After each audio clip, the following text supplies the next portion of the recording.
বিসমিল্লাহির রহমানির রহিম। আসসালামু আলাইকুম। আনারকুলি মার্কেট হইতে পিছন দিয়া যে রাস্তাটা আছে, এই রাস্তা সিদ্ধেশ্বরী হইতে ভুট্টা রাজা পানি দিয়া ব্লক করে রাখছে। আপনারা দেখতে পাচ্ছেন দুইটা ভিডিও। আনারকুলির সামনে দিয়া ভিডিওটা দেখতেছেন। আনারকুলির সামনে পানি ভরে রয়েছে। যারা ফুডে দোকানদারি করে তারা দোকানদারি করতে পারে না। আপনারা যে কারিগররা চলতে পারতেছে না, এদিকে সরকারি কিছু করার দরকার আছে না নাকি নাই? আপনার রিকোয়েস্ট আপনারা কমেন্টের মাধ্যমে জানাবেন। এই শুনছি বলে পানির বলে ড্রেন বলে যে পানির লাইন করব, এই লাইন বলে আপনার এই উঁচা যদি হয়ে থাকে তো সরকারের কোনো অনুদান করা আছে না নাকি নাই?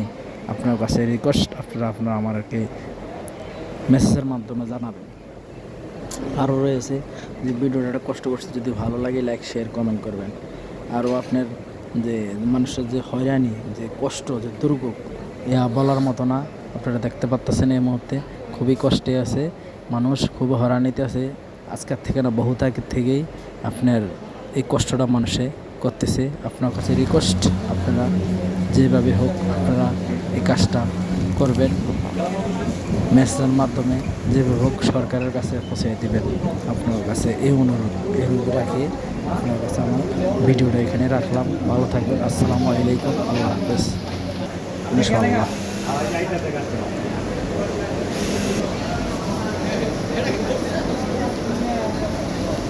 এরকম ভিডিও পাইতে হলে আপনারা আমার কমেন্টের মাধ্যমে জানাবেন, মেসেজের মাধ্যমে জানাবেন। আর ভিডিও পাইতে হলে আপনার কাছে রিকোয়েস্ট, যদি ভালো লাগে লাইক শেয়ার কমেন্ট করবেন, অনুরোধ করে বললাম। আরও কিছু ভিডিও পাইতে হলে, গুরুত্বপূর্ণ ভিডিও পাইতে হলে আপনারা আমাকে জানাবেন যে এই ভিডিওটা এভাবে হলে ভালো হয়। আমার যদি ভুল ত্রুটি হয়ে থাকে ক্ষমা করে দিবেন। কিছু ভিডিও ভুল হইতেই পারে, অস্বাভাবিক কিছু না। আপনারা আমার কাছে রিকোয়েস্ট দিয়ে বললাম, আপনারা আমার এই ভিডিওটা যদি খারাপ হয় ক্ষমার দৃষ্টিতে দেখবেন, অনুরোধ করে বললাম, রিকোয়েস্টের মাধ্যমে বললাম। বিশেষ করে আমার আনারকুলি মার্কেটের সামনে দিয়ে মানুষের যে ফুডে দোকানদারি করতেছে, এগুলো গিয়ে আমার খুব কষ্ট। এই কারণে আমি ভিডিওটা করছি। যদি ভালো লাগে লাইক শেয়ার কমেন্ট করবেন।